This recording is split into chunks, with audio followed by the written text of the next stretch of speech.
Good afternoon, and welcome to the Corporation of the Town of Kirkland Lake special meeting of council held July the 10th, 2018. We'll have the approval of the agenda, please. It's moved by Councillor Kiley, seconded by Councillor Morgan, that council approves the agenda for its special planning meeting of July 10th, 2018 as presented. All in favor? It's carried. Thank you. Is there any declaration of pecuniary interest? None declared.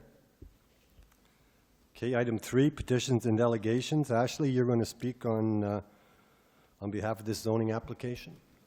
Yeah, thank you. Thank you. So this zoning application has already been heard by council previously. So this is just a follow-up. What we ended up recognizing when we went to go past the bylaw was that there was an interest of putting a hair salon in this building as well. So when we discovered that, we pulled the rezoning or the bylaw, just because it wasn't going to be out of compliance with what was happening inside the building.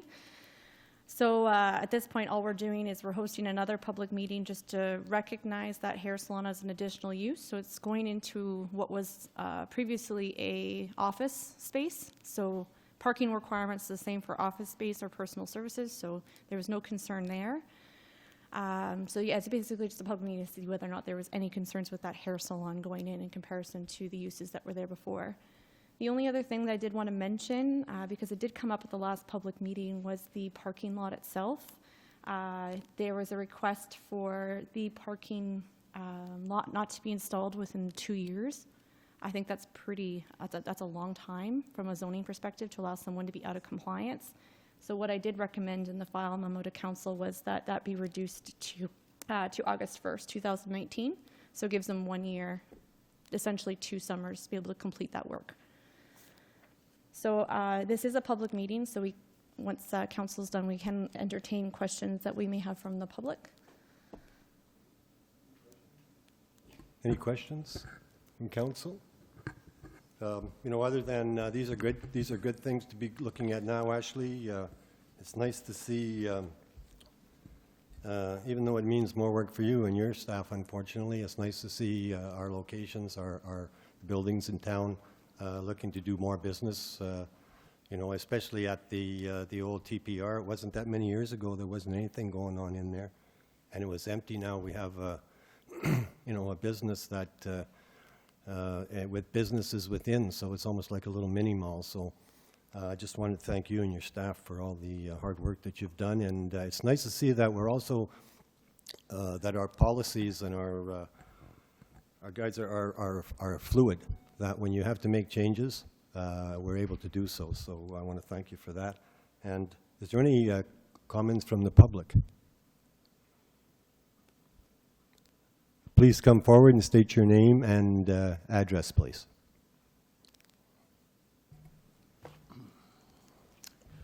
Rick Owen, 96 3rd Street. Welcome.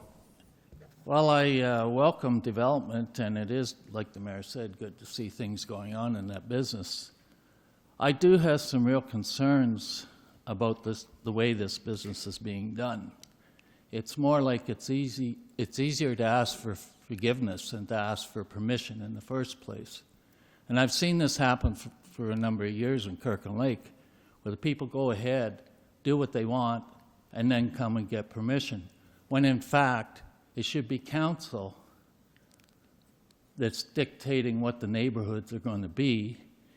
They should be coming to council first, asking for the zoning change, and if council approves, going ahead with it. So that's one of my major concerns with this. The other major concern is that prior to the hairdressing salon going in, and I live relatively close, I mean not real close, but close enough that I'm in that neighborhood on a pretty regular basis, I have seen the parking lot on the bottom completely full with cars, okay? And while this may meet the town's minimum requirement in terms of parking spaces, I don't see that there is enough parking there when you add another business there. And if you look at the application, there's 33 transient, 16 student, and how many apartments, Ashley? 4 apartments, and I have real concerns about the parking situation, especially with the school right across the road.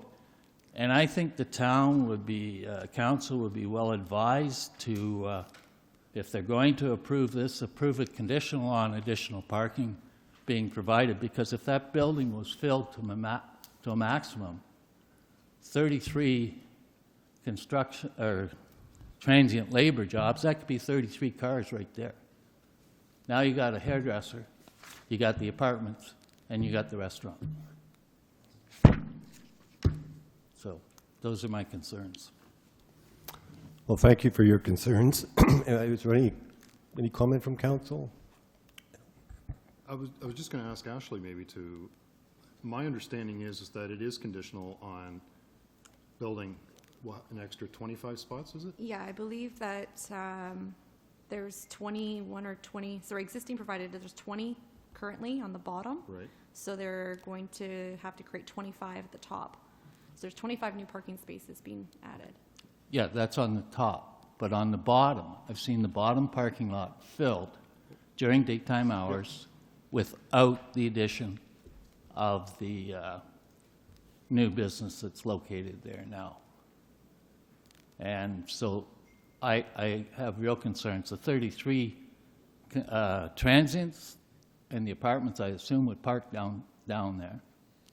And I just don't feel that there's enough parking in that lower level to accommodate all the potential activity that will be in that building. Okay, thank you, sir. Is there any other comments from the public? Councillor Kiley. Yeah, Ashley, just to confirm, are all the units, they're all rented out right now, aren't they? From as far So as I they're know, at yes. their max. As far as I know, yes. So from the apartments aspect of it, there's not going to be additional parking required for that. No. It's more for the restaurant and they are addressing. At the top, yeah. At the It's a top. recognition of uses that are currently occurring right now, so. Okay, just want to clarify, thank you. problem. Okay, we have 2 resolutions. It's moved by Councillor Morgan, seconded by Councillor Kiley, that the town planner bring forward for council's consideration a bylaw to rezone the property at 38 Churchill, 51 Fourth, to recognize the uses as described in the planning report. All in favor? It's carried. Thank you. And the second resolution? It's moved by Councillor Kiley, seconded by Councillor Morgan, that the town planner bring forward an agreement to finalize construction of the 45-space parking lot required under the zoning bylaw. All in favor? Sorry? Is there a time frame specified in that? In the agreement, when the planner will bring back an agreement, it will be specified in the agreement. Did you want it in this resolution? Is it going to be the 1 year that Ashley's Yes. recommended? Yes. Okay, thanks. All in favor? It's carried unanimous. Thank you.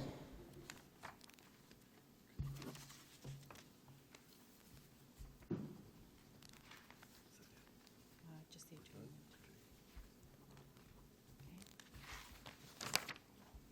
Okay, item 4, we have the adjournment. It's moved by Councillor Morgan, seconded by Councillor Kiley, that council adjourns its special meeting of July 10th, 2018 to a regular meeting of council. All in favor? It's carried. Thank you. Meeting's adjourned.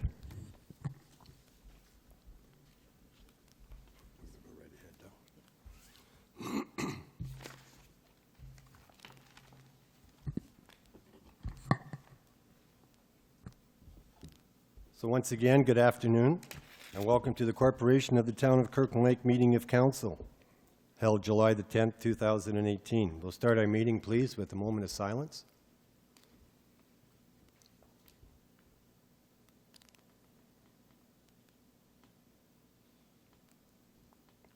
Thank you. We have the approval of the agenda. It's moved by Councillor Kiley, seconded by Councillor Morgan, that council approves the agenda for its regular meeting of July 10th, 2018 as presented. All in favor?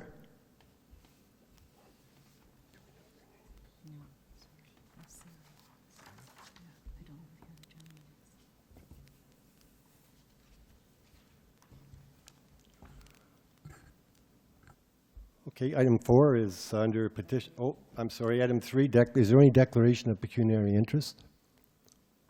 None declared. Thank you. And item 4, under petitions and delegations, we have a group from Agnico Legal here to update Kirkland Lake on their properties here around Kirkland, and I believe Sarah Morin is, and I'm sorry we don't know who is the company. Okay, right in front, there's a button there. Push, green. Okay, thank you. There we go, thank you. I'm Jean-François Doyon. Well, certainly welcome to the both of you.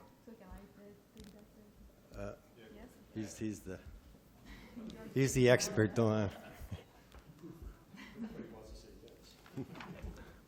hope you would say yes.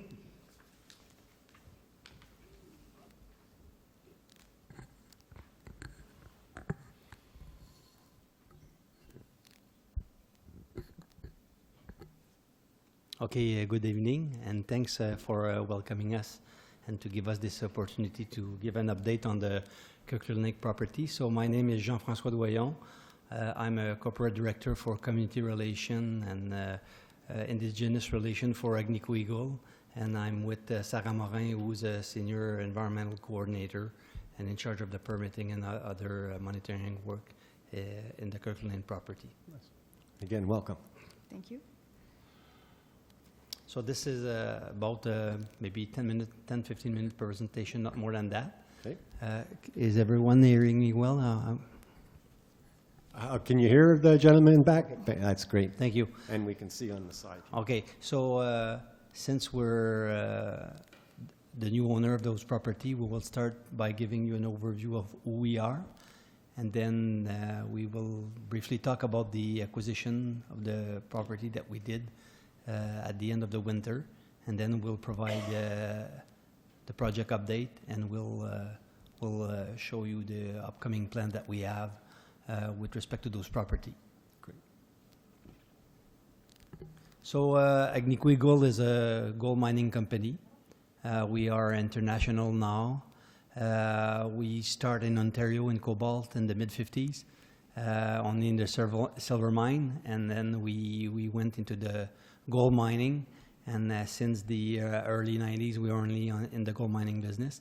And now we have 8 mines around the world, so our main core asset is in Canada.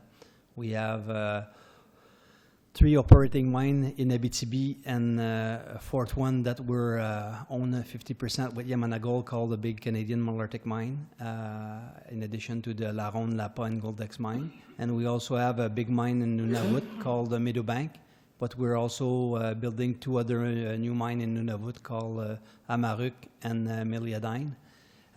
We have another mine in Kittilä in Finland, and we also have 3 mines in Mexico. We have some exploration office in Val-d'Or, in the state, in Nevada, in Arizona, and we also have an exploration office in Vancouver. And now in Duby. And now in Dobie. So true. That's the best. I almost missed this one, sorry for that. That's why she's here with me. So we've been in operation for 60 years. So just so you know, we have a sustainable development policy. We're committed to protect the environment, but also to protect the health of our worker, also doing our operation in the respect of the host community as well as people. So really it's a policy that is signed by the highest management people in our organization, so the chairman of the board and the CEO, Sean Boyd. And it's essentially related to assessing our risk, assessing the impact of our future project, assessing the risk of our activities, making sure that we have the tool to manage the risk, the emergency measure, that we have the monitoring program to measure performance, measure our compliance with the regulation, also to make sure that we do reclamation of our site once we're completed the operation, and also that we're doing that in consulting the communities, the First Nation, and like that. So this is and the reason that is so important that it's signed by the upper management is when we on the ground we have to come up with some measure or some instrument or some equipment that or some I would say an engineering work that cost a lot, but since it is signed with the upper management, they will give us the financial or human resource to fulfill that, and it's not just committed by the base people, but also by the upper management. So we have to walk the talk in a way. Okay, so you would probably, some of you already know that we were already in those property. We were 50% owner with Yamana Gold. These were some exploration asset in Ontario, as well as the Yaman Reef project near Thunder Bay. So we did an intention of acquiring those people. We shown interest in December. There was a press release that was published in December, and the transaction was finally completed at the end of March. So we're now fully the owner, the full owner of those property that are in Kirkland Lake. So this is to show you the property. So there's a lot of property at Agnico. We believe in all mining camp. There's an expression that say there's no better place to find a mine at a place where there used to be a mine. So that's why this camp is important to us. We believe there is some future for us in this camp. So that's why we acquired those property, and we'll show you the drilling work that we're planning on doing right now. So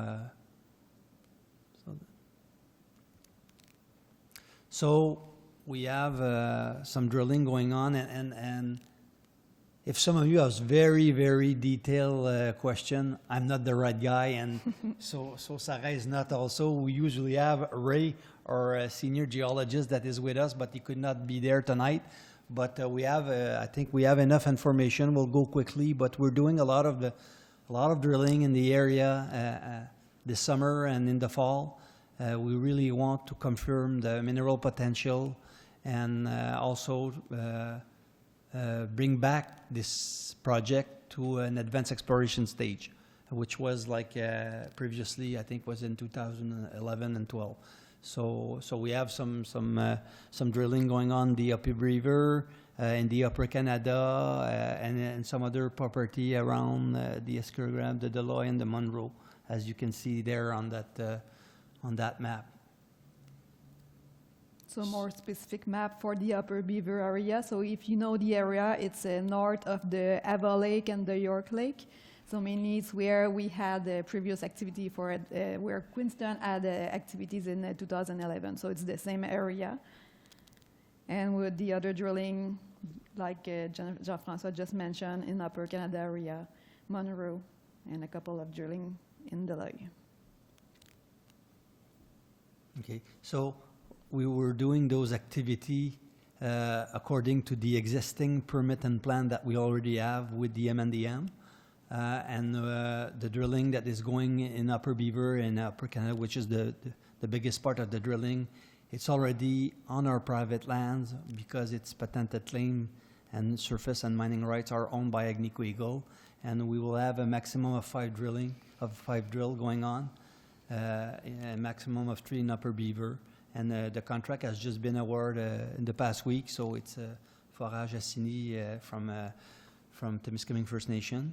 And it will last until December, but we're planning on doing some drilling next year. So we also want to give you an update about the rehabilitation work because some of them are located on the Kirkland Lake, in Kirkland Lake Town. So we already provide some information in past presentation that we did, but I want to do a small summary of the story of why we are doing that.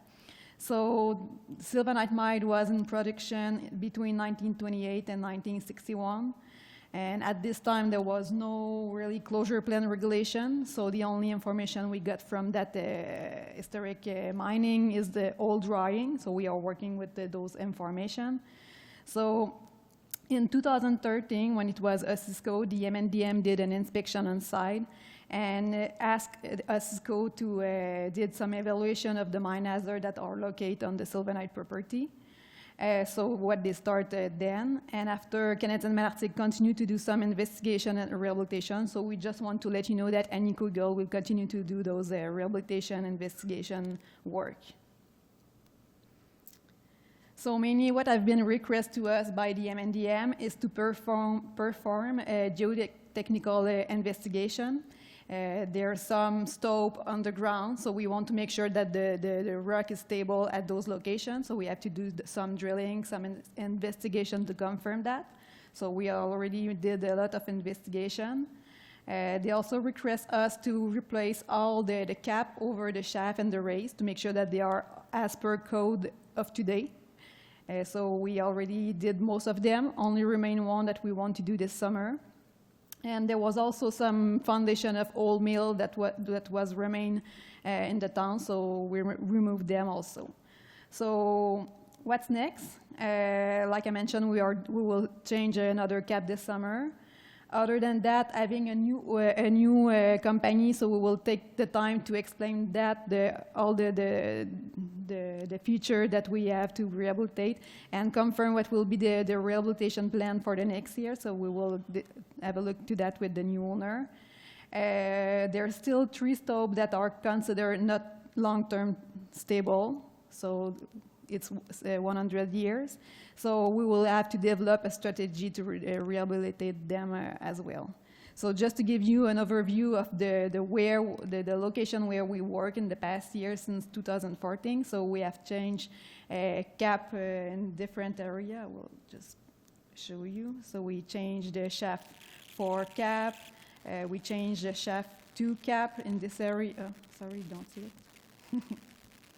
So the shaft 2 area. So this summer, the shaft that we want to replace, it's a raise, that we want to replace the cap is located behind the hydro the Hydro 1 station? Substation, thank you. So it's in this area. And last year what we did investigation, the orange star. So that one that we will need to develop a rehabilitation plan in the next year. Okay, so just you know, so this is nothing new to Agnico Eagle to do some reclamation work with an old mining camp. We've been involved in cobalt for the past 60 years. We had a lot of activity going on there. We had 23 mines, 4 mill. We still have 230 claim or lease. And we've been doing a lot of ongoing monitoring and reclamation work. So, it's like business as usual for us. So just so you know.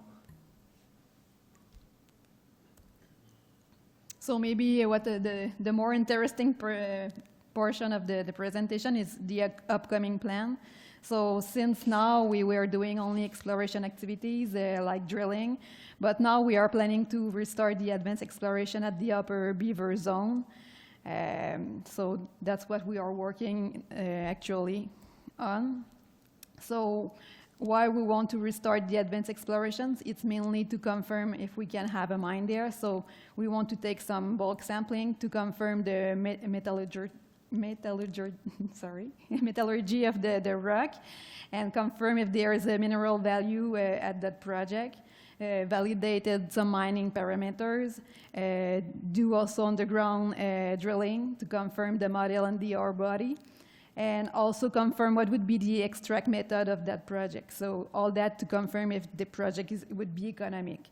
So we will do that to get the board approval to construct a mine. So just want to say that having an advanced exploration can be done with a shaft and via a ramp. So in that case, we are now looking to have two access to the underground. So we are looking to have a shaft and a ramp. But there is no guarantee at the end that we will have a mine. So that's the work that we have to do before we go at the next step. But what we want you to remember as one of the take-home message is we have a game plan to know if we will have a mine. So with all those work and the drilling, in a couple of years, we'll know for sure. Councillor Kiley. How many employees will be involved in that advanced work project? We are still evaluating the needs that we will have, but it could be between 50 and 100 employees on site. But it's not yet confirmed, but just to give you an idea.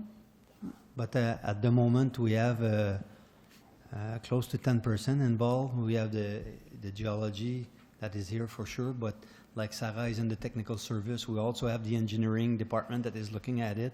Us, we're involved community relation and First Nation relation, and there are also some other geologists looking at it and some other engineer as well. So we have a team already set up. Yeah, and we will see the schedule later, but all the steps that we have to pass through before we will start that. Good to hear. Well, just a quick question. Bienvenue à Kirkland Lake, Jean-François. Merci. The shaft that's already there, is that useful for you? Or because I think they were building a shaft at one point, eh? Queensland? Yeah, they just start to sink the color, so they did approximately 45 meters. So engineer evaluate if we will reuse it or not. Okay.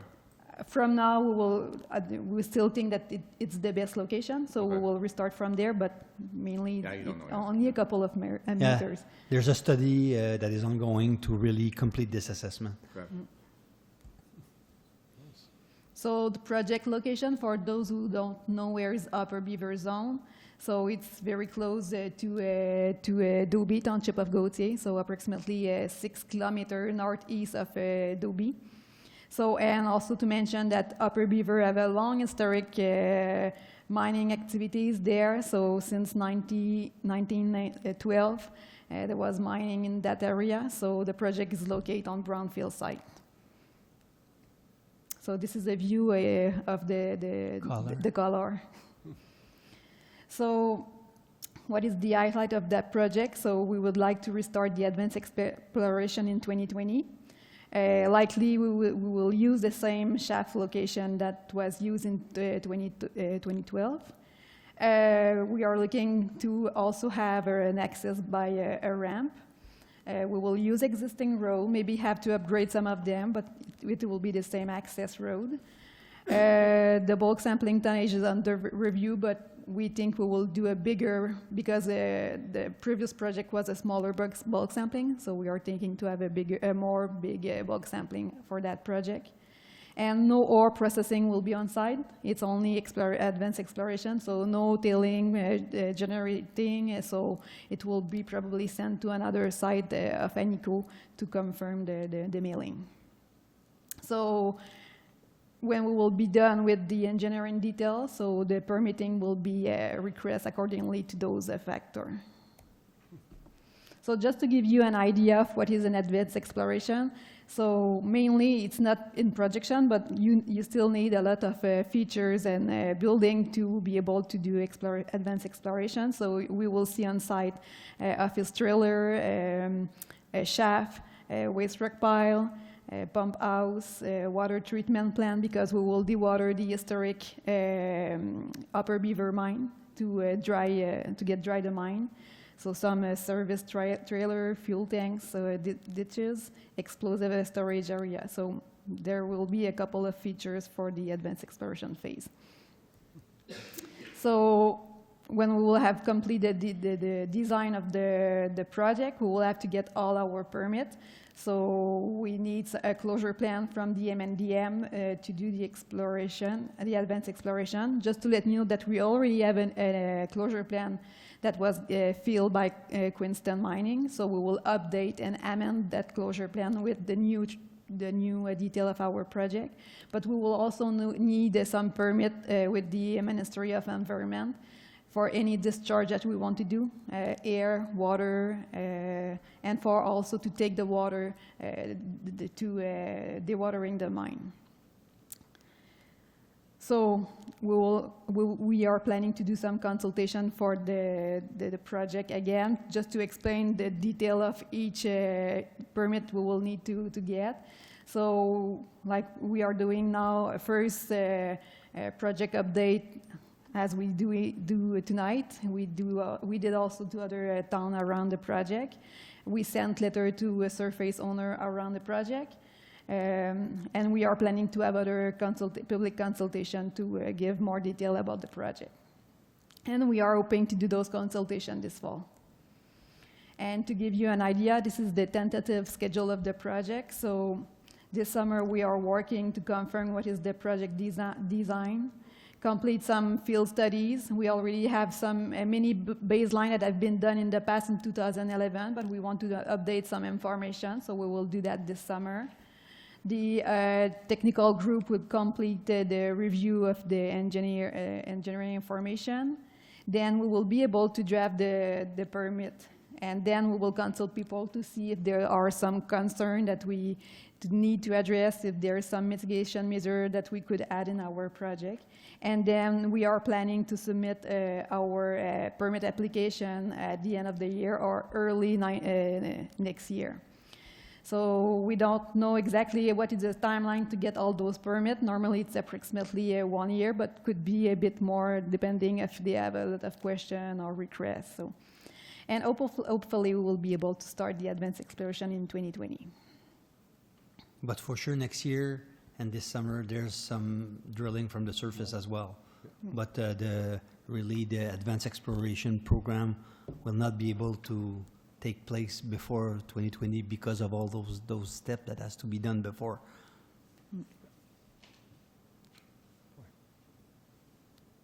So And we have a special email address if people got some questions, some concerns, would like to know more. This is a specific email address to get in touch with us. So. And as I say in Cobalt, I'm one phone call away. See if you have some question or you want to meet with us. Yep. We're just in Rouen, so we're very close from here. That's good news. Wow. Councillor Roman. Thanks for the update. Just one quick question. The ore that will be transported to a mill somewhere else, would that be going east into Quebec then? Well, there's no decision yet. It's still under study and review because we'll have to assess what are the optimal economic way of treating that ore to assess finally the final mineral potential or economic potential of that ore body. So, but we cannot confirm at this point which mill it will be used. We'll examine those options in the coming year. But is there a possibility that it would be coming through Kirkland Lake then? Well, that will be looked. If there's some existing mill and there's a possibility of having an And it's agreement for also, custom milling, that could be an option. And it depends also what is because if you have gold or copper, some mill cannot have copper, so you have to check what is your ore and then confirm if the mill is okay to receive it.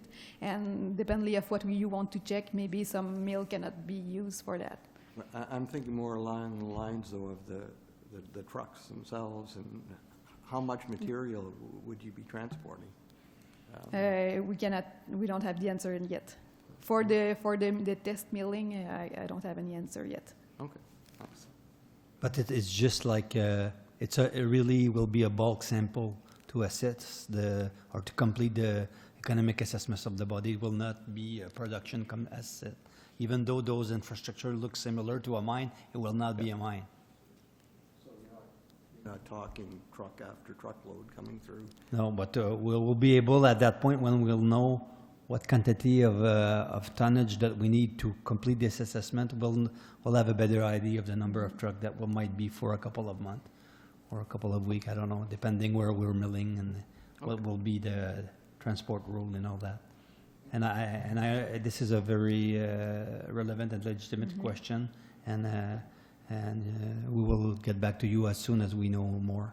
Yeah, and when we will do the consultation, this is something that we will know at that point. Just on the same point, Tony. Yes. Are you guys gonna build a mill maybe there at one point? But not for the advanced exploration, for No, no, sure, no, but no, if we but- go in production, yes, it could have a mill there. Okay, that's what I think Jim was trying to go, like, we don't want trucks coming in for years and years. Well, I was just wondering if they'd be passing, yeah. just going And down if, that's the why, road. if it happens, we have to, but then we might have to build some roads around town, that's the only thing. Yeah. No, but I think in the study, once the exploration is confirmed, I think really they will be seriously looked at to have a mill on site, depending of because there's not only Upper Beaver, there's Upper Canada, so we'll try to come up with some option to see how we could do that, because every time you have to transport ore very far, you reduce the economic of the project, so. Yep, very much. Yes, Councillor Chamiard. Yeah, François, that was a bit funny, he said we have to tell you who we are, but in town, I think people know where Nico Eagle is.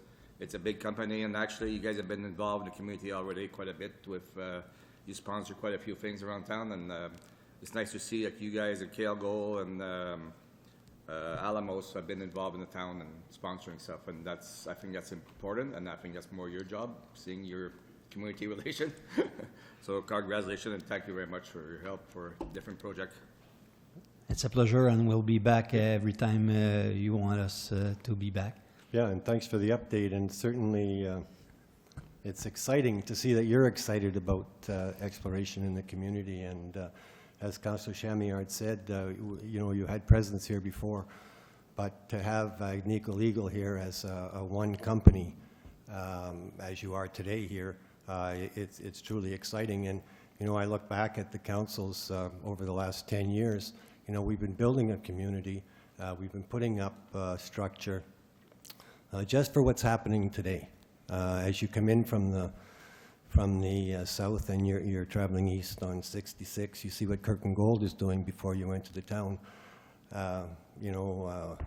We hear tonight what your company will be doing just to the east of us. And, that's why we built centers like the Aquatic Center to be able to attract young families so that they could work at the Agnico Eagle, at Alamos, and at Kirkland Gold. And once again, thanks for the update. And if there's anything that we can do, don't hesitate to ask.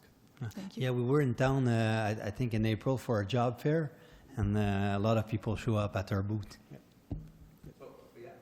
I was wondering about this job fair, how, all I hear around town is having trouble to get some workers. You guys think you should be okay, or you'll just attract people from out of the region, I guess? Well, we'll see in the meantime, but now that job fair was for the Nunavut, Oh, yeah. because we're building 2 new mines in Nunavut, and but there's a lot of technical expertise in the Rouen-Kirkland Lake area, and even in Timmins and Cobalt. So we're pretty optimistic that we will be able to find. Find what you need. Yeah. Thank you very much.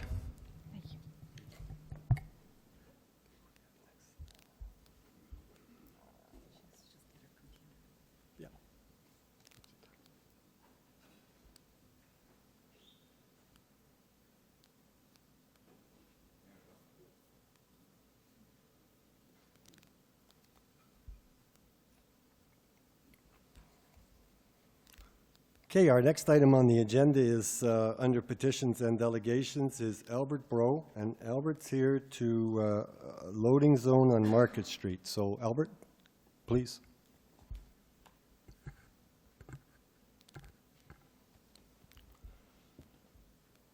Again, just for the record, state your name, Albert, and your address.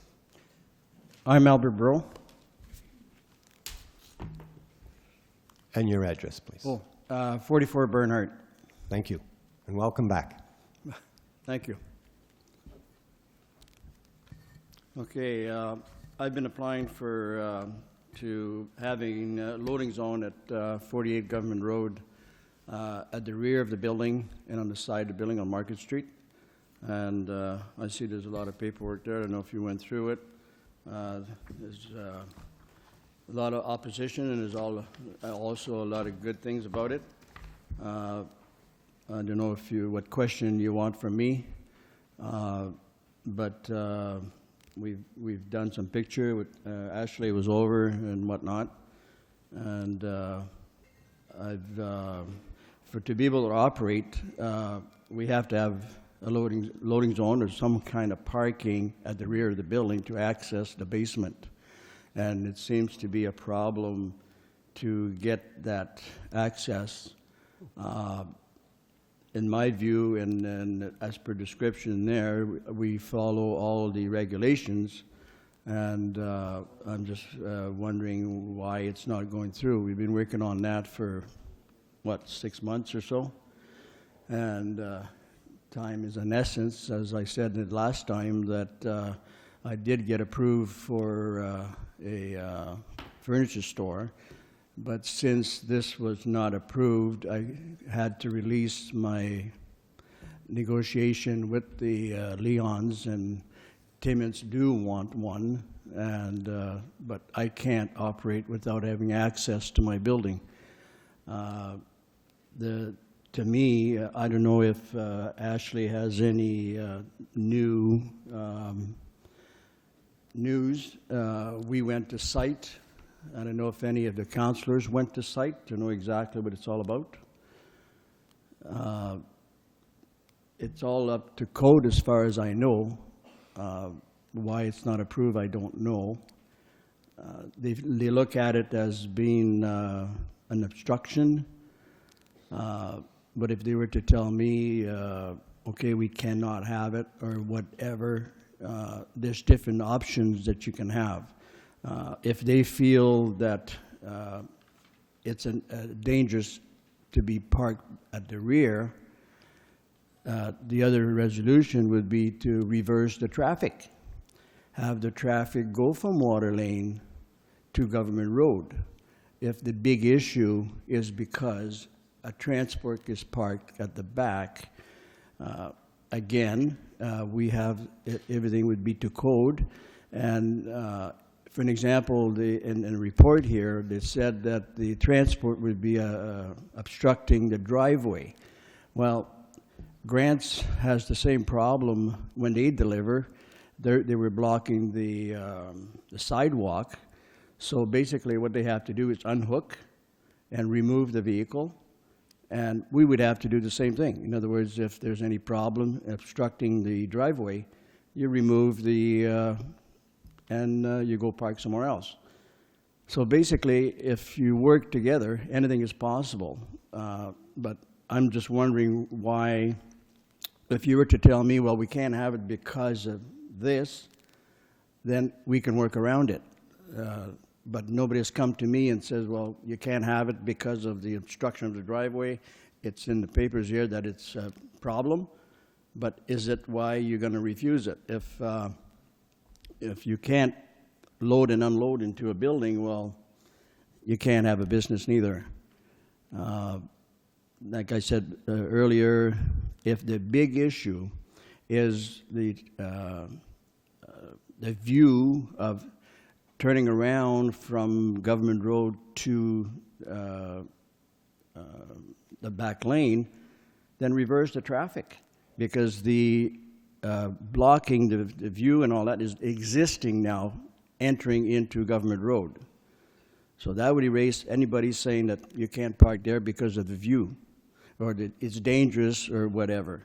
And if anybody's been there and drove, like me and Ashley done the survey when we were with the vehicle there, when you're at the stop sign, and if you look at the picture at the back, you don't even see the vehicle parked there if you're at the stop sign.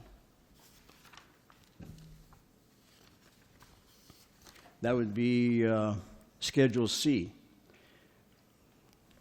When you're at the stop sign, you see nothing in the back.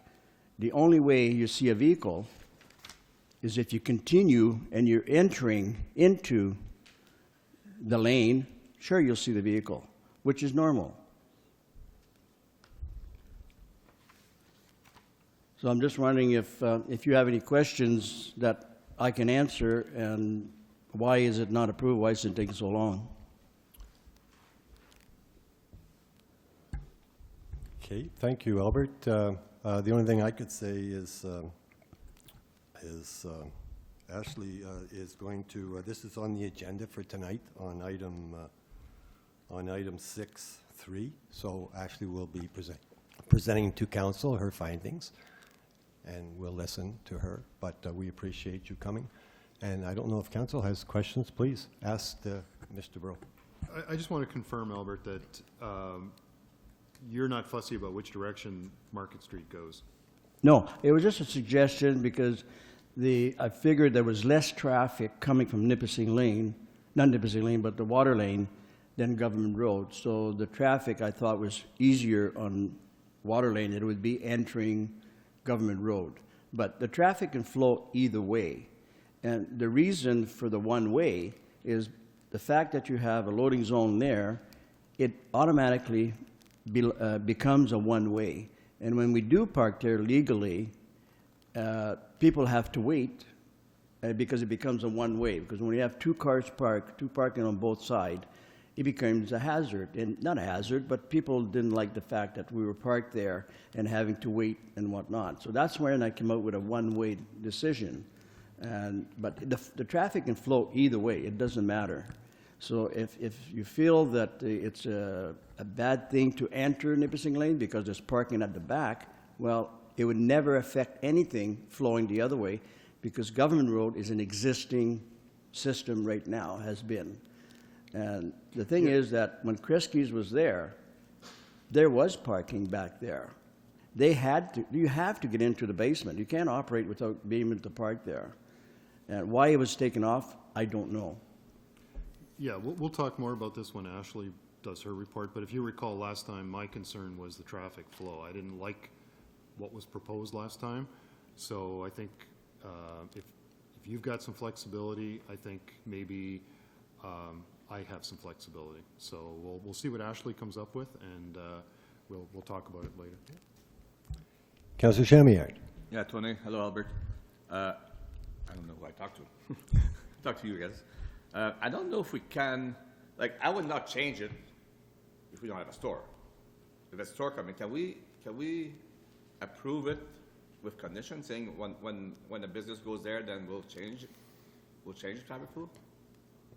So Like, if we what change you're it, saying then- now is there's no activity there now, why do anything until something comes? Yeah, but I understand Albert. He wants to Yeah, know. of He wants to course. know before there's a business there. Yeah, of course. Which I understand too. Yeah. But right now it's going okay. But if it's a business coming, then I would be I'm never against getting new business.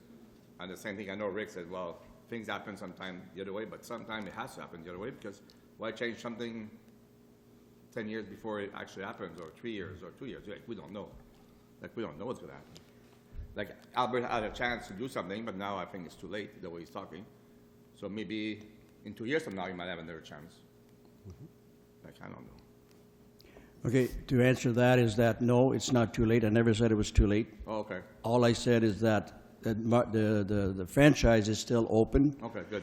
And number two, if you have a building that has potential to have any kind of business, you have to have able to operate from the business. So even if I advertise right now to another business to come in town and they can't come in and out of their store, that building is going to stay empty. So you have to fix it now, not just in case something happens. So you have to look ahead, okay? Like right now, if you were to come and say, well, I'd like to lease that, well, I'm sorry, you can't bring anything in the basement from there. You got to bring it to the parking lot, or you can't access the side door. I can't lease that to anybody else neither, okay? So don't look at it that the furnitures ain't coming, even if there's something else coming. I have to have something to be able to use that building. And this is one of the reasons that the business there before couldn't make it. There was a lot of harassment, okay? And that's why the business closed. So I'm trying to rectify that before it happens again. So just so I understand, Albert, are you looking for more, like, you're just looking for the ability for a truck to back in, unload, and leave? Or are you looking for parking spots for the people that are running the business here? Okay, what I'm looking for is there's going to be a possibility of a transport at the back. Just okay, to unload? to unload and reload. That's the temporary. That might happen once a week. I don't know. The side is the same thing. The side will not be as bad because it's going to be displays at this point. It's going to be, all your displays are going to be on the main floor and your overstock is in the basement. Customers will pick up in the basement when there's something sold. But yes, there will be some transport unloading on the site at times. It might be once a week, one every 2 weeks. We don't know that, depending on volume. Now, as far as the backing up on the sidewalk to load up, for an example, I had to back up on the sidewalk last week. And what it is, we had some containers, they weighed about 200 pounds. Well, we just back up the truck, we slid them into the truck. Like, it's not a parking that we want there, it's just a loading temporary. Okay, the same thing like when we were cleaning up. While we're cleaning up, we had a permission because we had to put a container there. But we're not there to block the traffic. We never blocked the walking traffic. They still have option to walk right through. We've had people walk right through. When Kresge's had the building, they had rollers going across, and then that really stopped the traffic because they were using the elevator to bring the stuff in. They were there for maybe for an hour or so. But you know what? No matter what business you're going to have, there's people bringing stuff in and out, and there's always some inconvenience, but people learn to live with that. You know what I mean? We're not after having anything to cause harm to anybody. We just want to improve the town and have nice stuff. Councillor Roman? Just so I understand everything, you require loading zones on 2 different levels because you can't Yes. deal with that within the building itself? Yes. Okay. Yeah, there's just a stairwell that goes into the basement. Is there the potential to improve that inside the building? To improve it, Can you do that inside the building? You can't now, but is it possible to do something inside your building so that you only require a loading zone on one of the levels? well, it wouldn't make sense to unload your load on the main floor and bring it in the basement through stairs or elevator, which would be very costly and dangerous if you use stairs, while you have an access at ground level. So that's why you got the ground level, which is where your warehouse is, and then the upper floor is where people walk in and out, and this is where your displays are. Thanks. Okay, thank you, Albert. Thank you, and if you have any questions, do not hesitate.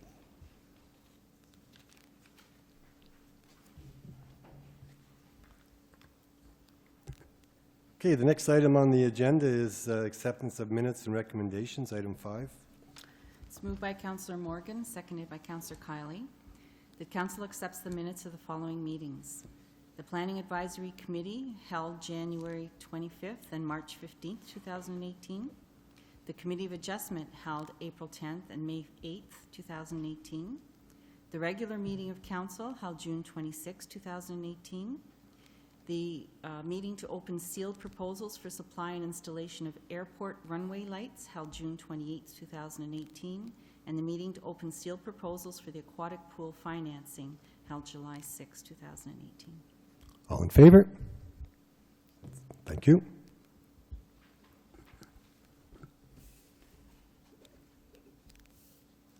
Okay, item 6, reports of municipal officers and communications. Item 1 of that is Aqua, Eric Nilsson. And I think, is Terry coming up and Anthony? Okay, Eric and Anthony then will be coming up. But welcome, Terry, to our community. Yeah, we're getting up on you now, Mr. Mayor.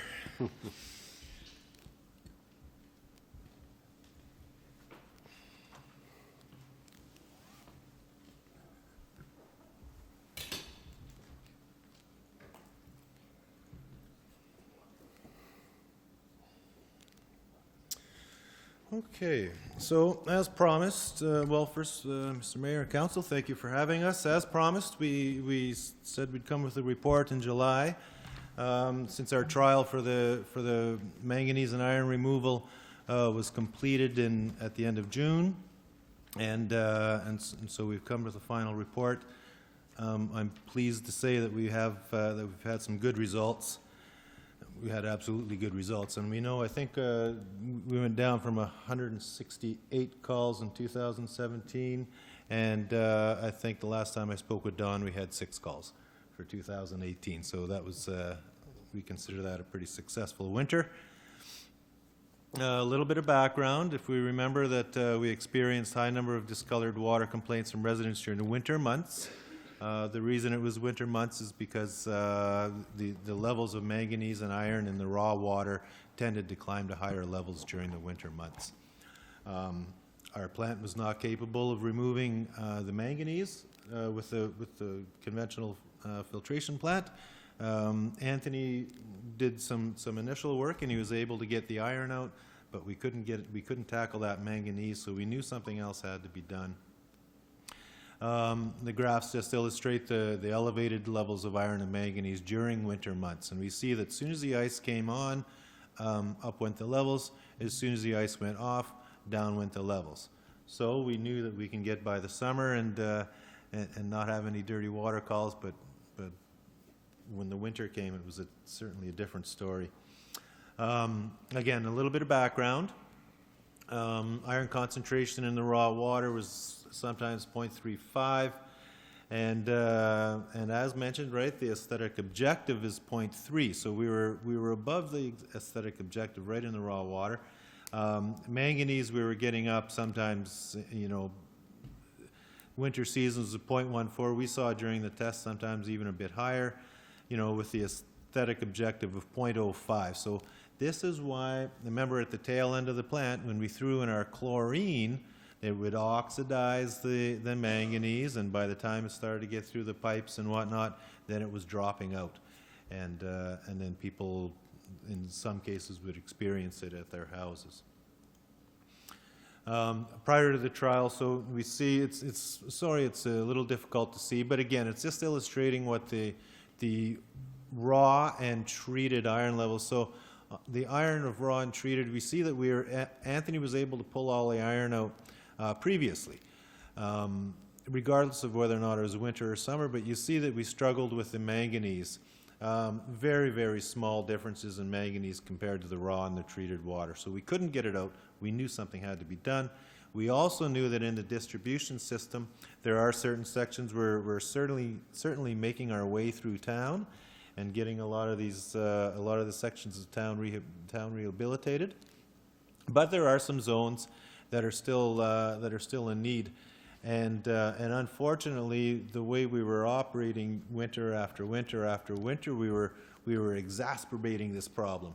So we knew that something had to be done. So we've seen this before. This was when we started. Anthony actually did the majority of the digging, and contacted International Dioxide, and we knew that the chlorine dioxide could be a possible answer. We have a plant in Verner, Ontario, that we use chlorine dioxide for the exact same reason. We saw that it was successful, so we had a tickle in the back of our minds that we thought, okay, maybe this could work. So if you remember, in December we got this, we got it installed. I think it was January 4th when we fired it up, and the operators have been they've been fine-tuning it ever since. And even now, I just want to let you know that, yes, the reason we did this originally, okay, we have to get rid of this manganese, it's nasty. We are seeing results, and I didn't want to put it here because I'm not done testing yet. I'm not going to give you something I don't know yet. But we are seeing results where our trihalomethane production is actually reduced.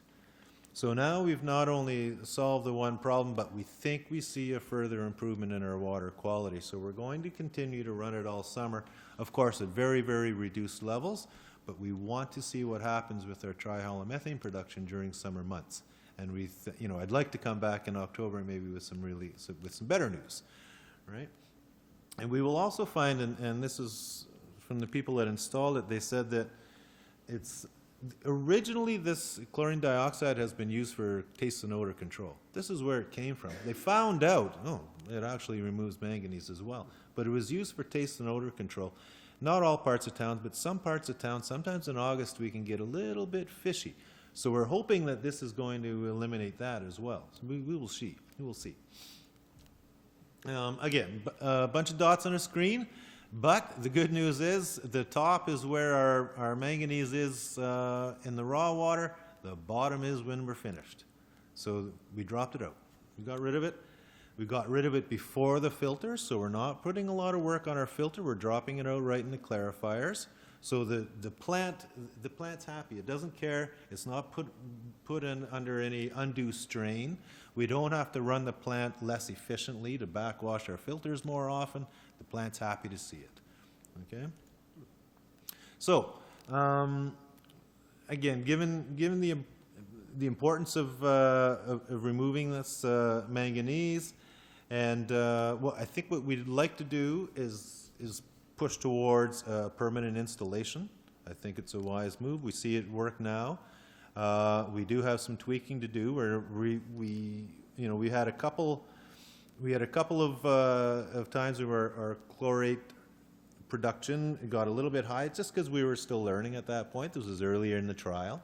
As we got better, those numbers got even better. The removal rate of 78%. The 78% was more towards the end of the trial. As we got better, by God, we were dropping out that manganese like we were champions at that. So, we're going to continue to learn. I think some automation with this process will really help, so that at the end of the day, we have a brilliant plant. I'd rather utilize the SCADA to control the chlorine dioxide production, right? Then we are going to be most efficient. Right? We want to end up with the most efficient plant when we're all said and done and we're into a permanent production. So, inevitably, what we have to talk about is money. When we started, we thought, our original conversations, we thought, well, we'll probably be about $50,000 for a pilot and as high as $400,000 for the permanent install. As we got into it, then I came to a council meeting and said, you know what, I think we're going to do it for about half, which is what we came in at. So, my trial, I had budgeted $50,000. I came in at $56,000. I came in heavy because we found out earlier in the process that it was very, very, very important to control our raw pH. Before we decide to add this chlorine dioxide, our pH had to be perfectly set at 7.2. So it couldn't, not 7.1, not 7.2. And the only way to do that, Anthony had to put in a compound loop to know that we would always be feeding this at pH of 7.2. So it did cost a bit more money to get us going. And we wanted to do it properly because I wanted my numbers to make sense, right? I wanted it to be a perfect experiment. I didn't want to come and say, well, if we had the pH better, I could have done a better job. I didn't want to come here and say that at that point. We wanted to do it properly. And in order to complete the project, I just crunched some numbers for Joanne late this afternoon because I've been running. And I think for the total completion of the project, we're going to come in at $198,300. And we had thought 200. So I think we can do it. As a matter of fact, I'm telling you, I can do it for that number. So. Yes, Wilf. I just want to know that you said that you would be running the chlorine dioxide then through the summer as well as adding automation. Is that covered with this cost? The automation is going to be covered with the cost, and yes. So inevitably, with the addition of a complexity to the water treatment plant, right, we have this new chemical cost. It's the initial sodium chloride cost. Now, and again, I'm not going to make you a promise right now, but we have found other efficiencies within the plant because it's a strong oxidizer, right, early in the process. So now we've been able to control even bumping down our aluminum sulfate levels. We're bumping down our post-chlorine levels. So I think, and again, I'm not going to promise, but I think we are going to even out when it comes to chemical costs. So there's not going to be a long-term chemical cost to this. Okay? So what I'm going to do is just monitor. So for the rest of this fiscal year, it doesn't matter. If I end up with a little bit heavy on my chemical costs, it doesn't matter. That's not coming back to the town. But so the completion of the project is going to be for the actual hardware. Okay. The trial part, yes, the chemical costs were involved in the trial part. Anthony's also been able to source, the reason going to permanent install is that we're going to get bulk delivery, which means we can get the initial chemical for about half the price. Anthony's been able to source that. What about handling of the chemical in the plant? Is no problems, no issues with We that? don't, at the end of the day, right now, we do have a little wee bit of physical handling. Once this is complete, we're not going to see it. Okay. We're not going to see, it's going to be, bulk delivery, right, through a pipe in the wall, actually from our old fluoride system. That's exactly where it's going to go. So now that we have a nice empty room, that's where we've decided to put it. And then transfer pump into a day tank. The pipe that you showed us with the clogging up, the addition of the sodium or chlorine dioxide, does that help break down these clogged up older pipes? That's a good question. Chlorine dioxide is also famous for removing iron bacteria in pipes. It's good for that. So if you recall back in January, when we first started up, we had a lot of people said, geez, and I remember Councillor Morgan, you had mentioned, they said, boy, there's a bit of a funny taste, there's and I noticed it as well. I got a bit of a ribbing on the Friday night at hockey, but the truth is, it was cleaning our pipes out a bit. So you're right. Okay.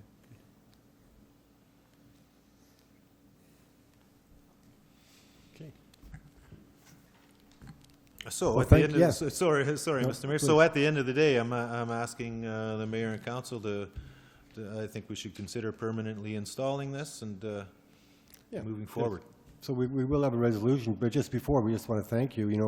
We know that the brown water solution isn't completely, the problem isn't completely solved, but we know that it's a lot less frequent than it was before, and we're confident that you'll continue to monitor and improve, and we as a town will continue to change infrastructure beneath the streets to help with that as well. So I think Joanne's going to read the resolution. Oh, yeah, please. Quick question there. If I remember when we rented what we have right now on the machine, it was 56,000 or 50,000, and that was, so is that included in the price of the 200,000? No, so the rental, Because remember you said, well, if we rent it, then we'll get a better deal. that's right. So is that, They put, yes, so Okay. our rental costs were put towards the purchase. okay? Yeah. Okay. So, and that, at the end, is 200,000 is what we owe. That's correct, yeah. Okay. Okay, so it's moved by Councillor Morgan, seconded by Councillor Kiley. The council approves establishing the chlorine dioxide system as a permanent water treatment plant fixture at a cost of $198,300 as approved in the 2018 Waterworks capital budget. All in favor? It's carried unanimous. Thank you very much. Yeah.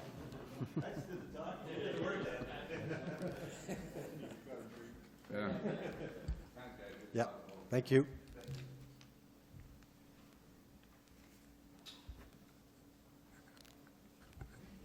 Okay, item 6.3 is, or item 6.2, Chief Administrative Officer Wilf, you're going to come up and speak on the first one, the repeal of 7 policies. Yes, sir. As we progress through the summer, we are reviewing and revising all policies that that are used within the corporation. I'd like to thank Pamela McDonald-Walk for taking the lead on that. What we have done for tonight is brought forward 7 policies that are really not relevant anymore, out of date, or are restrictive to the point that they would be replaced by others. We've listed those on the report, and it is a housekeeping procedure. Removing these policies will not affect the operations of the corporation, so we're recommending to the council that we take them off, and we will bring other ones forward. Okay. Yes, there's a resolution. Or Councillor Roman, please. Just a quick question with regards to the policy regarding credit card payments. Are you saying that's being reinstated, or we will be looking at how we accept payments in a broader sense than just one policy dealing with credit cards. We'd like to bring it back to council as a more comprehensive approach. How does it fit with credit cards? How does it fit with credit cards at Heritage North? How does it work with which systems for the credit cards? As opposed to just one policy that says, yeah, go make whatever decision you want. Okay, but for the time being, then nothing will change with Nothing regards- will change. Okay, thanks. It's moved by Councillor Kiley, seconded by Councillor Morgan. The council approves the repeal of the 7 policies: credit card payments, frog's breath applications, hiring freeze, housing, industrial lots on Main Street, media, and transporting persons in custody. All in favor? It's carried.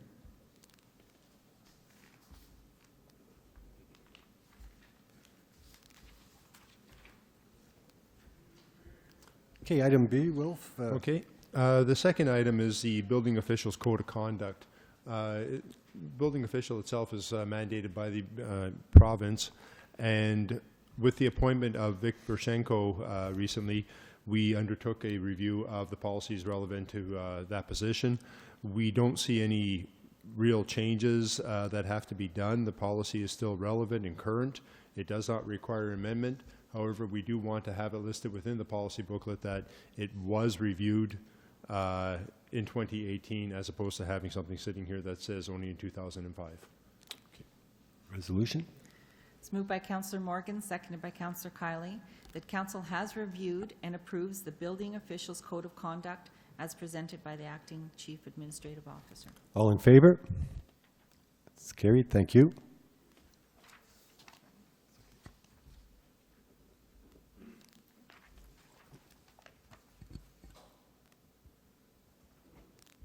Okay, item 3, Ashley and up here more today. Yeah, Don, sorry, lost me. Good evening, everyone.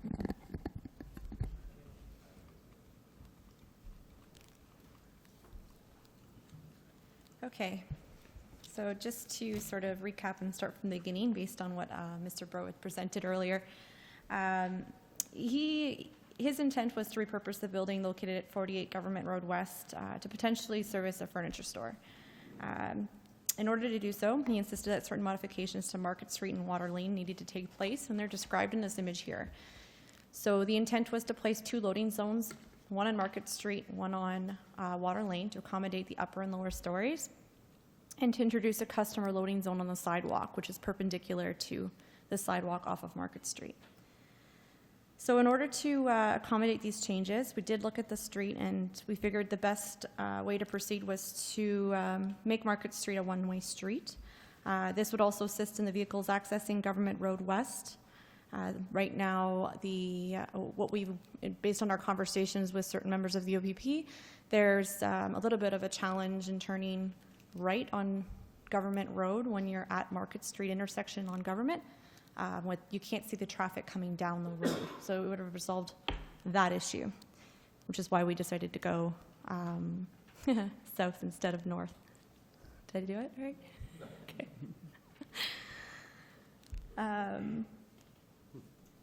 So we did meet about this on May 22nd, and council was favorable for this request, along with the expansion of an existing loading area on the east side of Market Street. So the hatched one right on the Market Street road allowance, that one there is what we recommended to council. We also recommended a customer loading zone located directly south of that loading area on Market Street, and it would be designated as a parking space in the bylaw. We did mention that there'd be a sign placed advising that it could be used as a pickup area by customers, but that it would not be enforced by our bylaw enforcement officer from a time perspective. So if somebody was parked there, there's not much we could do, but the sign could be on the side of the street to try and discourage people from parking there on a daily basis. So after we met with council, we ended up having further discussions with Mr. Bro, and the request was, again, the introduction of that customer loading area and loading zone to the rear of the building on Water Lane, and then replacing the customer loading zone that we proposed by staff on Market Street to actually be perpendicular to the sidewalk. So again, highlighted back into the blue area where that sidewalk is. So in terms of concerns and recommendations that we made forward, we were concerned with the addition of the customer pickup area in Market Street over the sidewalk, mostly because of the safety of the pedestrians using the walkway. There was also enforcement challenges on how we would regulate this. Currently, our bylaw states that you can't park or load on a sidewalk. So how would we modify the bylaw to allow something like that to happen? Precedents being set to accommodate other requests to come forward. So how do we do it in a way that's not going to encourage all the businesses in town trying to load on a sidewalk? So with that, we continue to recommend that parking on the sidewalk be prohibited and that the customer pickup area be designated to the south of the loading zone as we identified in the second schedule, which is here. So this little hatched area here would become that customer parking area, our loading area. The proposed loading zone and pickup area on Water Lane was also problematic. Staff were concerned that there was poor visibility on Water Lane, either going left or right, afforded to a driver stopped on the Market Street Water Lane intersection. Currently, we don't allow parking on either side of Water Lane because it is a narrow laneway. It's about 13 meters in width, and it becomes much narrower in the winter while snow begins to accumulate. Regardless of that, we did go ahead and proceed to meet with Mr. Breaux on staff. We had Don, Steve, our engineering department, and bylaw enforcement all attend the site to try and take a good look at it. During the visit, staff did recognize that the intersection of Market Street and Water Lane is already quite troublesome. And we did snap a photo, so you can see that the building sort of impedes your visibility when you're parked at that stop block. So you can't really determine whether or not there's oncoming traffic coming until you're further along in that intersection, regardless of if a vehicle's parked there, because that building is either directly on the property line or potentially encroaching onto the road allowance. So, as you can see on this diagram here, or this picture, when the vehicle's parked there really isn't too much of a problem from a visibility standpoint. You can kind of, because you're above on a hill a little bit, you can see past that truck and see oncoming traffic. One of the concerns that we raised as staff was if it's a transport truck, it's going to be significantly higher than that truck will be. So we would assume that it would be blocking the view of oncoming traffic for at least an estimated 20 minutes at a time. The other thing that came up was that the required 9-meter setback from the intersection, plus the length of a transport being approximately 55 feet for just the trailer itself, parked in a space there would actually block a private driveway on the other side of that building. So we did the measurements. We had our ruler or our measuring tape out to double check and see where that led us. But go back to this view here. This little entrance that's right here would actually get blocked off to a certain portion, to the point where some people would not be able to come in or leave without having to go through another property to come out.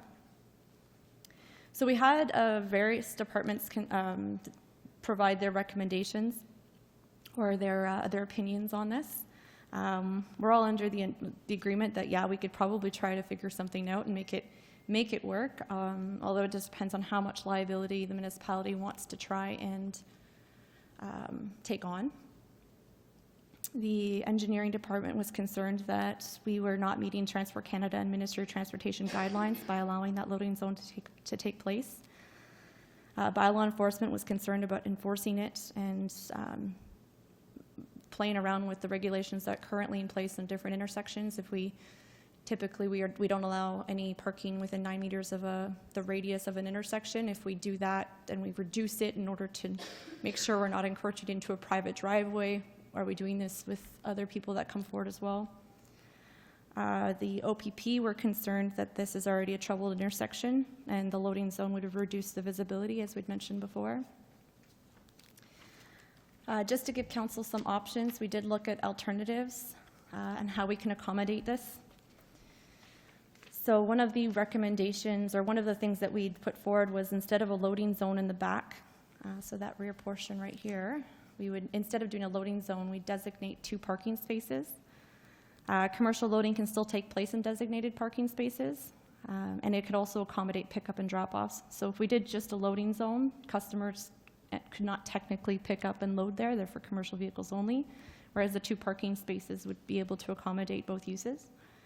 It is important to note, however, that the 2 parking spaces that would be implemented to the rear will not be able to accommodate a transport truck because, again, it's too long and it will block that entrance. There is also the option of using the municipal parking lot on Water Lane to park the transport for loading and unloading, although this is going to involve forklifts running back and forth along Water Lane, posing an interruption to traffic and creating an unsafe situation. So should council proceed with either of these options, they should recognize that we are creating risk and increasing liability, and the areas of concern remain intermittently blocking off visibility of westbound traffic on Water Lane and Market Street, Water Lane intersection, encouraging and blocking of the private driveway immediately to the east of the subject property, encouraging the delivery of large items across Water Lane using a forklift. In regards to the customer loading zone on Market Street sidewalk, potentially forcing pedestrians to walk on the street and potential for collision between pedestrians as they're coming upstairs and trucks that may be backing up. So in conclusion, we're back to the original recommendation that was put forward at council, which is to change Market Street to a one-way, increase the size of the loading zone on the east side of Market Street, and add a parking space or customer pickup area to the south of the loading zone on the east side of Market Street. Are there any questions? Yes, Councillor Morgan. Yeah, I'm certainly, fine with the dimensions of those parking spaces and where they are. That part I'm not particularly fussed about. But the issue that I raised last time and the issue I still have today is with the traffic flow in a macro way around the community in relation to Government Road. And I don't like the idea of the traffic flowing south or northbound on Market Street, because once you're on, if you're trying to loop the downtown, which we all do, I think, if you're looking for a parking space in one of the banks or what have you, if you're looping the downtown core trying to look for a parking spot, now you have to go all the way to the far end of Government Road. You now have to make a very hazardous left-hand turn back onto Government Road to come back this way. And it's the same thing on the south side. But the south side has the cut through on LaBelle to allow you to loop back onto Government Road and continue on. I know it's not a perfect solution because, as you alluded to, when you're coming south on, if we decide to flip it around and come south on Market, it's a little bit problematic. But it's more the traffic level than the sight lines pulling onto Government Road. It's not a signal light or whatever. But I mean, my own experience, I've traveled through Market Street north to south probably 100 times for every time I've gone north or south to north on Market Street. And the same thing, I know there was another discussion last week about, the fact that LaBelle, coming down the hill on the south side of Government Road, the traffic is going north, and it makes logical sense to continue, northbound. I think I've made that crossing twice in my life, from the south end of LaBelle to the north side of Market Street. It's just, I don't think it's something anybody does. And right now, the traffic flowing south on Market Street can't continue across the intersection to go up the hill. So, making the same condition going the other direction, I don't see as any kind of a problem at all. So I don't like switching Market Street to one way, but north to south works better for me. It's the lesser of two evils, and I could probably live with that. Going south to north, I don't like it at all. I will not support that. So, because coming out on Government Road at the far end and looping back the other way, making a left-hand turn, is just out of the question. We lost a life 2 years ago in that exact same scenario, and I don't want that on my hands. So I don't like that, and I'll leave it at that. I got a couple more issues, but I think I've made my point. Councillor Chamillard. Yeah, I'm 100% with you, Todd. So just that you know, actually, north is Water Lane going to Government Road. Okay, so that way, no, but that's what I think we're looking at. So then if the transport is parked at the back, you don't have people turning there anyway, so people are always coming like this. Also, there's 4 parking space on the west side. That would be a more natural way to go in. compared to two on their side, so people will be used to go backward like this. If you go on their side, it's different anyway. We're not used to park on our left side. I mean, everything is there. I know you don't like the turn on Government Road, but this is a lot better turn than doing it like Todd said on Government Road, which should almost be should not even be we should not let people do that turn on from from Water Lane to Government Road going east, which is a dangerous turn. I mean, the truck at the back, Ashley, if they park the truck there and take the cab off, like the cab leaves it there for an hour, is there enough room? Probably. No, it wasn't. We actually did the full measurement, so 55 feet actually encroached into it. The only way to make it work is if we reduced the distance from the radius, that 9 meters. Yeah, So we'd have to bring it down to 8 meters and Okay. then be able to pull it back Yeah, another which 3 is okay feet. because now people don't go out that way, they will just come in that way. So you could probably go even 7 meter and then you have enough room. That's what I would do. I'm 100% with Todd. I mean, that's the way it fixed that problem. It fixed the problem people going to park in front of, because there's already 4 parking spot there for the building that's at 50 Government Road. And, I mean, those guys have to be involved in this because it's their parking also. It's quite used there. Yeah, that would be the best way. And also, which I sometimes get mad, but there's a lot of parking at the back on Water Lane that people don't use. And, I mean, there's parking there for those 2 buildings. I think I would put, like you said, I would put 2 parking space on 48. I don't know, 15 minutes, something, in case they have to be. So how does that work if you have to be used for drop-off material or if you have parking spot there at the same time?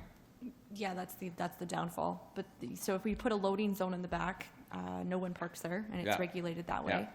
But you can't have customer pickup in that loading zone. No. So it would just be a loading zone, and that's fine.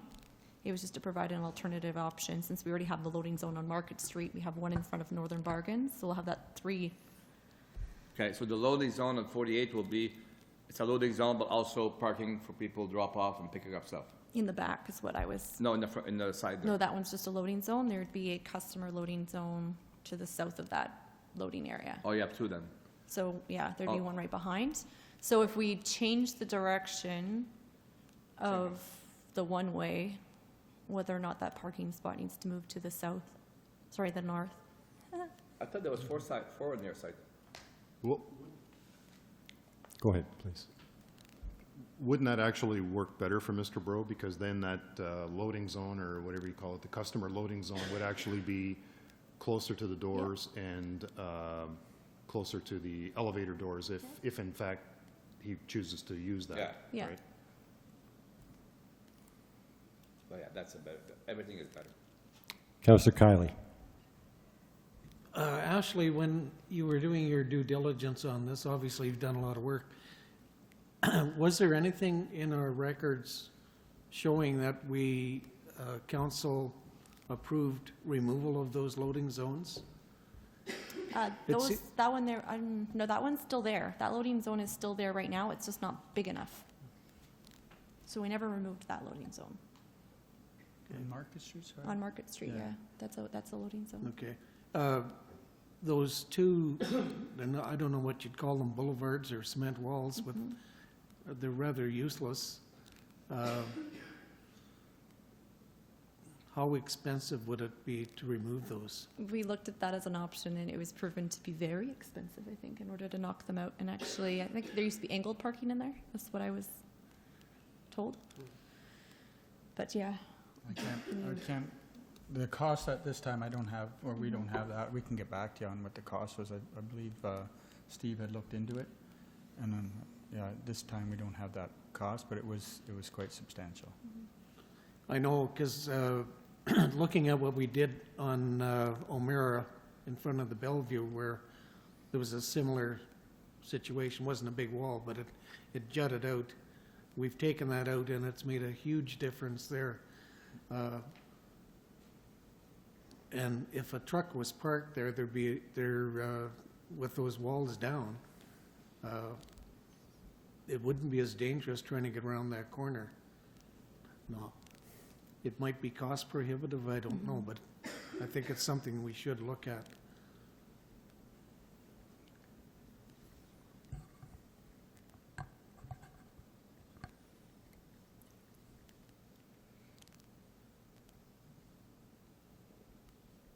Yeah, we can certainly look at that. Yeah, and I think I would agree with Councillor Kiley. You know, that's really the biggest thing that's changed over there. I mean, you know, growing up here, we had Eaton's and Kresge's across the road, you know, the two busiest stores, and we didn't have any issues like this. And there's really truth to the saying that, you know, as humans, we tend to complicate things so much. And I think sometimes that's because we try to solve the request 100%. You know, sometimes maybe we just can't have a pickup spot around the corner, you know? I mean, it would be great to have, but maybe we shouldn't. But I see an issue with the parking spots. You know, someone heading down to the bank to go to work parks there and leaves at 4:30. Well, what good will that do, Mr. Bro? Loading zones are much, you know, like, you know, maybe we should look at not allowing customers to pick up on Market Street. Just pick up on the side. You know, and what are they picking up? There's not even anything in there.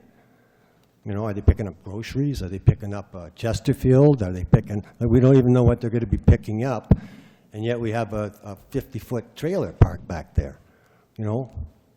You know, sometimes we just can't please everyone every single time. But I certainly support Councillor Kiley's suggestion to look at getting a big excavator in there and rip out that pan shell or whatever the heck it is, and maybe start from there.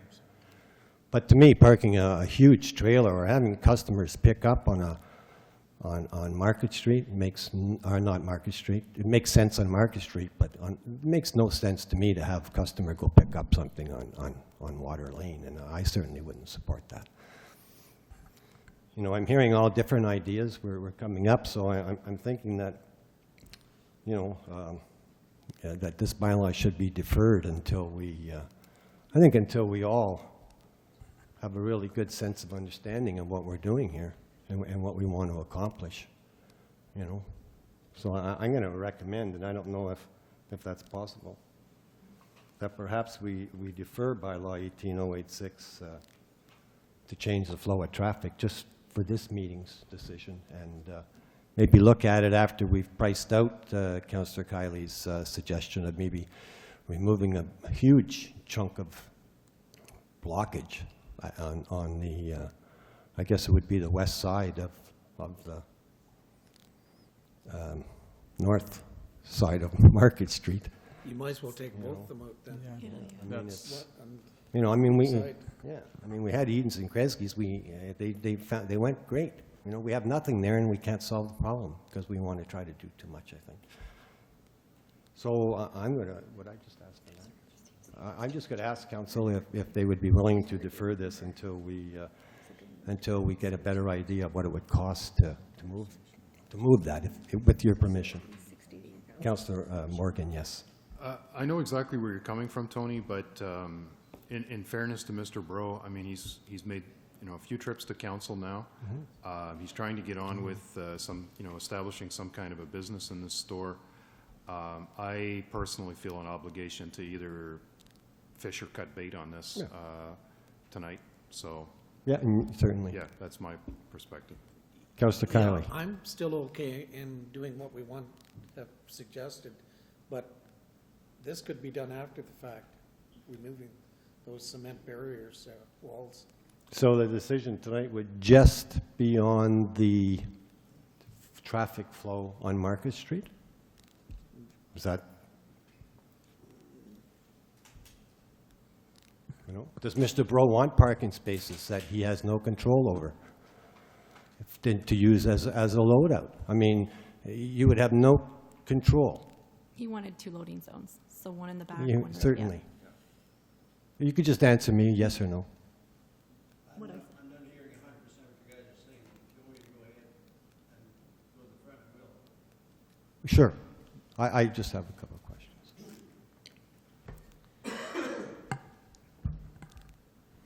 Yeah, my question was, are you comfortable with this parking spot, 2 dedicated, or 2 parking spots that you can use for loading, or if nobody's parked in them? On Water Lane?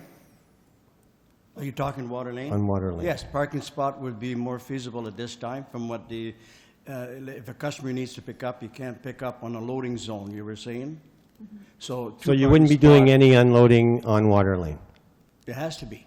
That's where the deliveries is. That's, it And the has to be. deliveries are going to go in the... In other words, in a parking spot, a transport can park in a parking spot. A customer can park in a parking spot to load and unload. And yes, Ashley is right by saying 2 parking spot at the back would be good. Again, if I park a transport there, it is interfering with the entrance to the next one, I would be illegal there. So you have to unhook, leave the transport there, and the same way as my friend does at Home Hardware, because when they back up a transport there, You have to they're block. blocking the sidewalk, they have to unhook and rehook. It would be the same situation there. You're not up to block any driveway. Yeah. And by No. going, what we suggested earlier is have the entrance come, have the flow the other way, there's no more instruction whatsoever. And the side would be the same thing. If you guys want to put just parking spot there, I'm open to that. Because you'd when be the fine. transport That's comes, we can put signs there, no parking temporarily, we've got a truck coming in, or they'll come in at night or whatever, okay? So the So loading having- zone, to me, was basically just a term, but now that I understand the system, a parking is better than a loading zone. It would be But the fine. only thing that I would need in the loading zone would be on the sidewalk, because that's temporary. Strictly no parking, it's strictly loading. Oh, yeah, but if you have parking spots, people that go to the gym are going to park there, and you can, you have no control over that. That's what I'm saying, sir. No, Is- what I'm saying is that in front of the door, okay, there could be just one spot there as it is now, loading zone. And we know when the transport comes in, we can put temporarily a sign, no parking. People in Kirkland Lake are very reasonable, they understand, okay? And if something happens, then we have to live with it. Or we can come back and try and correct it if it does happen. But I don't find any problems with that. A parking spot and just have the loading zone in front of the door, as it is now, because you can't pick up in the loading zone from what I hear, okay? So if you leave the loading zone where it is now, and add, like you said earlier, one parking in the back, so a customer can park and unload and whatever, okay? That would be perfect. That would work out. Councilor Jamier. Yeah, I really don't like parking spot there, for all kind of reasons. There's no parking in Water Lane anywhere, and there should not be there. This is not it's not that wide, really.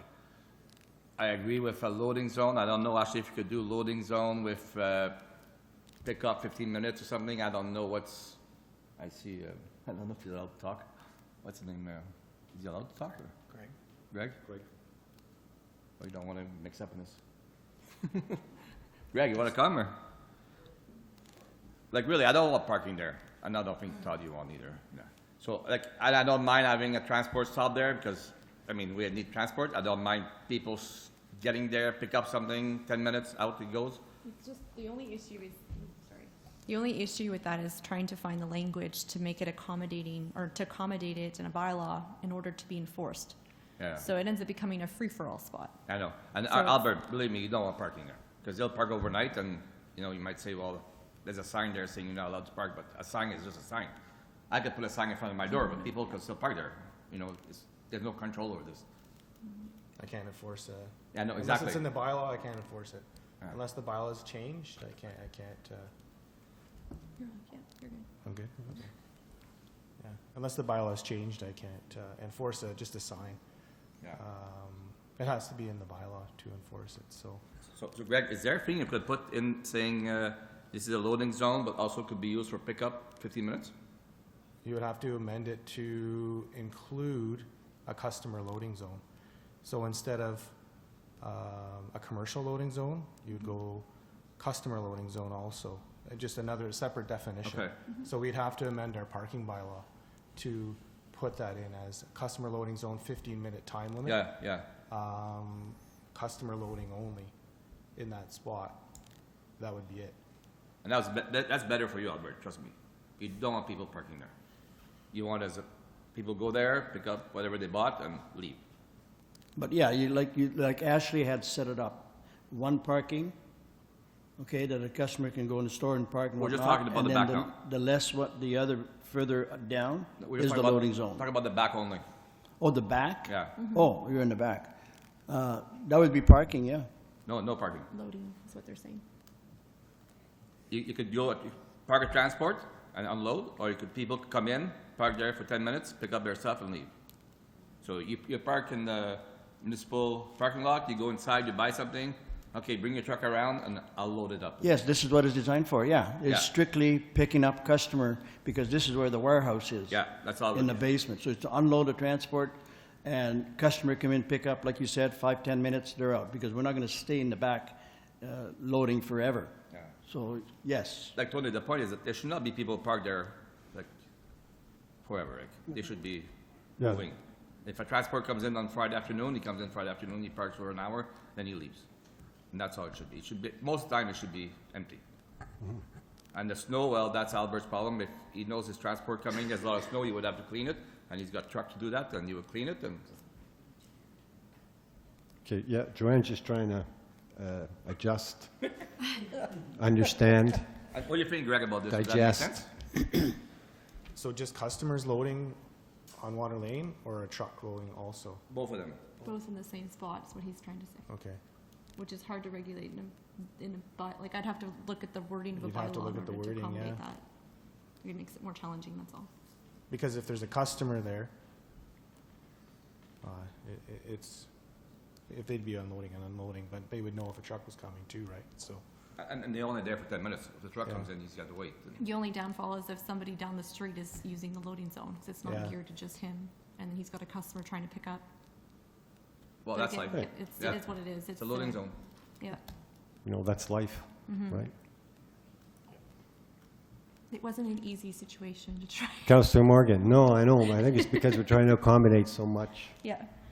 I know that we've got this picture up on the screen, but this is not what we're actually No, it's not. contemplating for Market Street, right? Can we move up one slide, Ashley? Because this Yeah. is what we're actually contemplating for Market Street, Except right? the arrows on your side. Yeah, it's And on the we're- north end rather than on the south end, And the loading zone, right? So we're not entertaining this crossing the sidewalk kind of loading zone, right? Like, that's not gonna happen, That's not what I'm recommending, no. right? Okay, no, but that's what Yeah. Mr. Burrow had in his slide, Yep. right? So just wanted to be sure that we're all on the same page with that particular aspect, like, so it's gonna be one of the parking spots, basically 3 spots, right? The north one will be, I mean, if we decide to change the traffic flow, it'll be now on the north end of those 3 parking spots, right? That'll be his designated customer yeah. loading zone, right?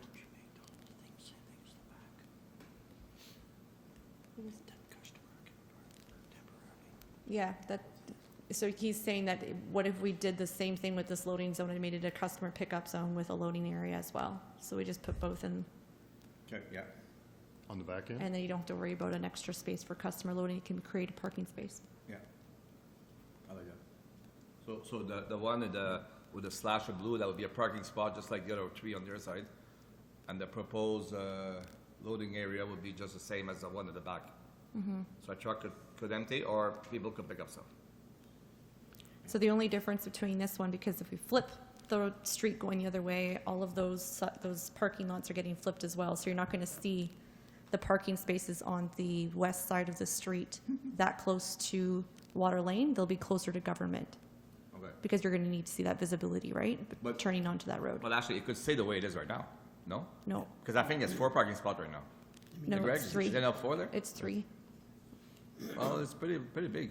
There was 4 cars yesterday there. Parking is okay now on the west side. Is there enough 4 cars there?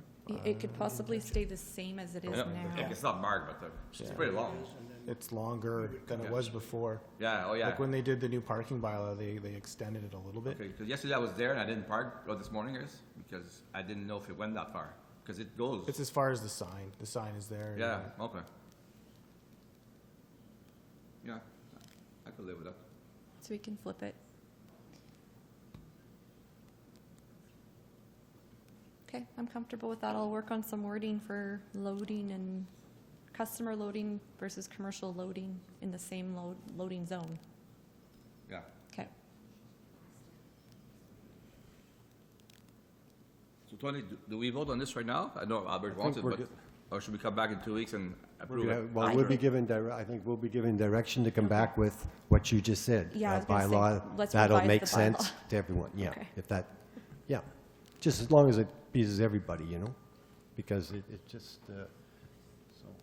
Okay, so it's moved by Councillor Kiley, seconded by Councillor Morgan, that council directs the town planner to bring back a bylaw for consideration, amending the traffic and bylaw to accommodate loading, customer loading, and parking at 48 Government Road West on Market Street and Water Lane as per the recommendations discussed.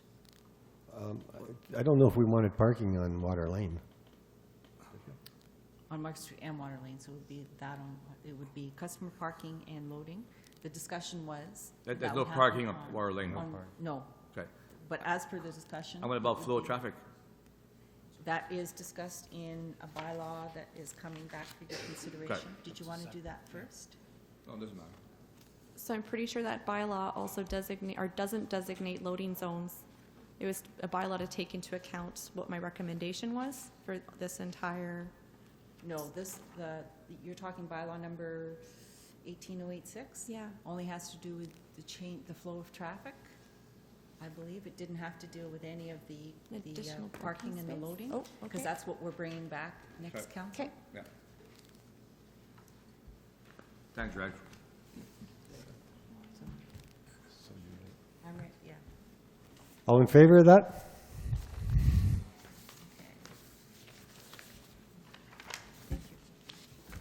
Thank you. Thanks, Albert, for coming up again and talking to us.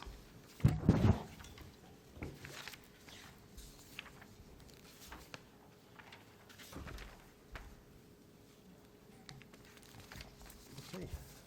Now we have item 7, introduction and reading and consideration of bylaws. It's moved by Councillor Morgan, seconded by Councillor Kiley, that bylaw 18-105, being a bylaw to rezone property at 51 4th Street, 38 Churchill Drive, amending the town zoning bylaw, bylaw 12-019, be read a first, second, and third time, enacted and passed. All in favor?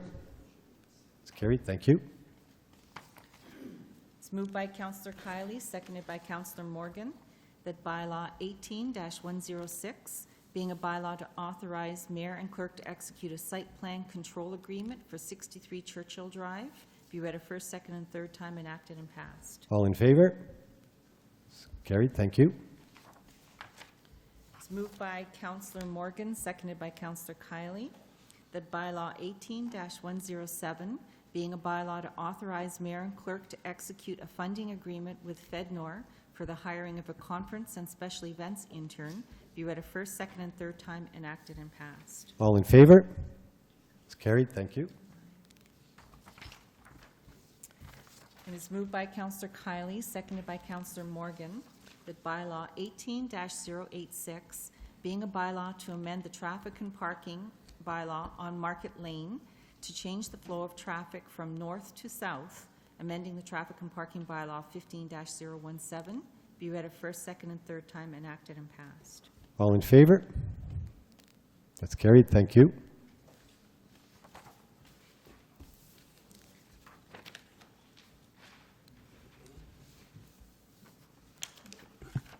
Okay, notices of motion?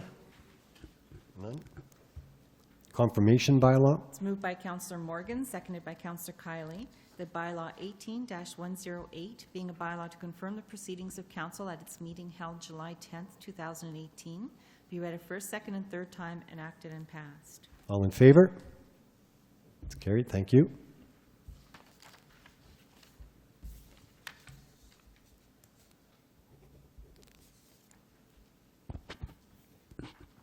Councilors' reports.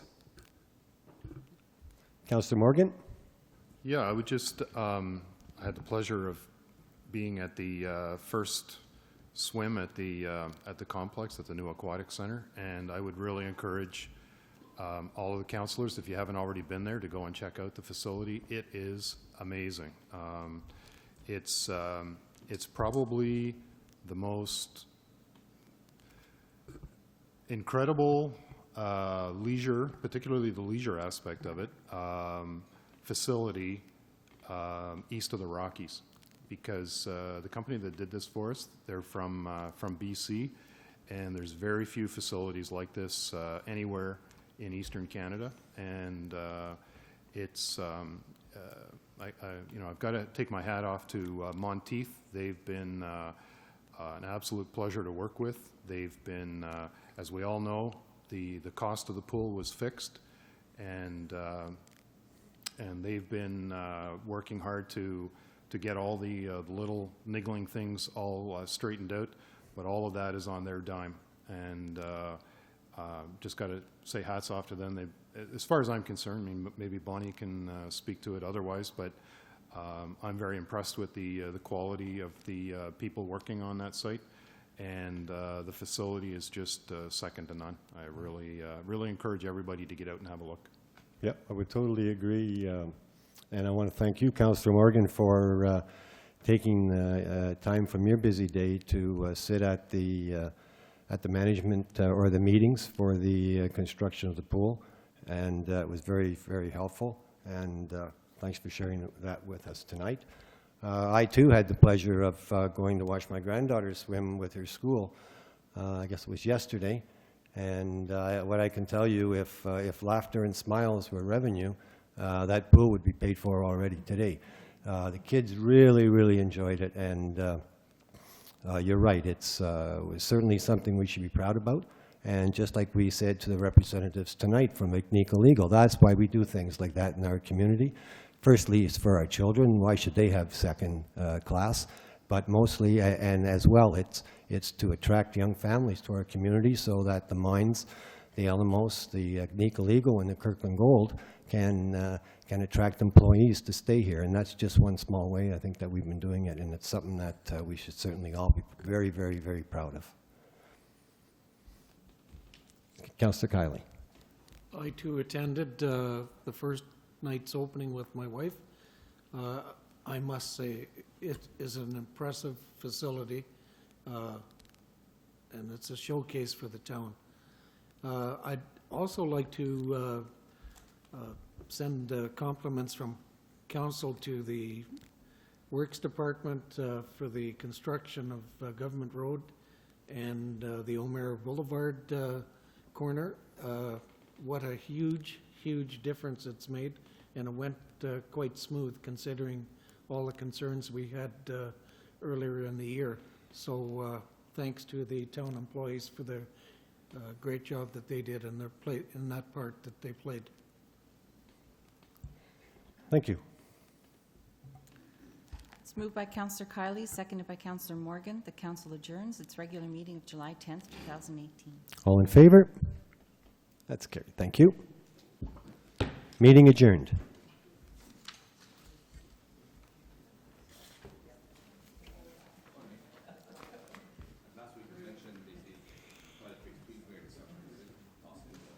That'd be nice, eh? It's shit.